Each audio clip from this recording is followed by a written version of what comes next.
સુરતની નવી સિવિલ હોસ્પિટલનો એક વિડીયો જે હાલમાં જ વાયરલ થઈ રહ્યો છે, જેમાં એક મહિલા એક વ્યક્તિને મારતી હોવાનો વિડીયો સામે આવ્યો છે।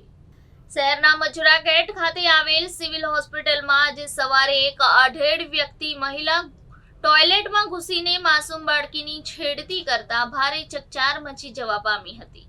ઘટનાની જાણ થતાં જ બાળકીની માતાએ રણચંડીનું સ્વરૂપ ધારણ કરીને નરાધમની સરા જાહેર ધોલાઈ કરી હતી, જેનો વિડીયો સોશિયલ મીડિયામાં વાયરલ થતાં સિવિલનું વહીવટીતંત્ર પણ સફાળું જાગ્યું હતું।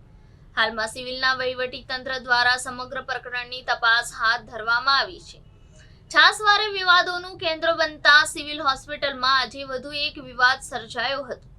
સિવિલ હોસ્પિટલમાં ડેન્ટલ ઓપીડીની સામે આવેલ મહિલા ટોયલેટમાં સવારના સમયે એક આધેડ વ્યક્તિ ઘૂસી ગયો હતો અને માસૂમ બાળકીની શારીરિક છેડતી કરી હતી।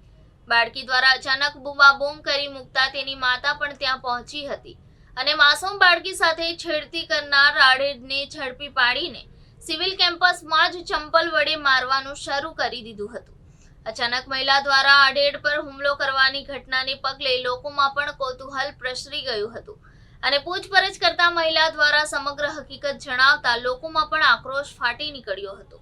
માસૂમ બાળકી સાથે છેડતી કરનાર આધેડ નશેડી હોવાનું પ્રાથમિક સૂત્રો દ્વારા જણાવવામાં આવ્યું હતું। બીજી તરફ આ ઘટનાને પગલે સિવિલના વહીવટીતંત્ર પણ ઘેરા પ્રત્યાઘાત જોવા મળ્યા હતા। સુપ્રિન્ટેન્ડન્ટ ગણેશ ગોવેકર દ્વારા પણ આ ઘટનાની ગંભીરતાને ધ્યાને રાખીને તાત્કાલિક તપાસ કરવાની સાથે સાથે જવાબદાર વિરુદ્ધ સખત કાર્યવાહીની વાત ઉચ્ચારી હતી। આ સિવાય તેઓએ પણ આ પ્રકારની ઘટનાનું પુનરાવર્તન ન થાય તે માટે પણ સિક્યુરિટી સ્ટાફ સહિત સ્ટાફને જરૂરી સૂચના આપી હતી। નમસ્કાર, આ એક વિડીયો સામે આવ્યો છે જે સિવિલ હોસ્પિટલના અંદરનું કેમ્પસનું લાગે છે, જેમાં એક લેડી એક પુરુષને મારે છે ચપ્પલથી।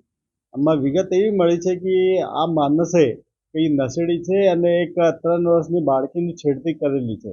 તો આ માહિતી મને આજે મળેલી છે, જેની વિગતવાર આ એક ગંભીર બાબત થયેલી છે, જેની વિગતવાર હું તપાસ કરીને નેસેસરી એના જે સ્ટેપ્સ છે એ લેવાનું શરૂ કરીશું। એ જોઈને અમે અમારા સિક્યુરિટી ગાર્ડને અને ઓફિસરને ઇન્ફોર્મ કરી દીધું કે ભાઈ આવો બનાવ ફરીથી ના બને એની તાકેદારી રાખવાનું રહેશે।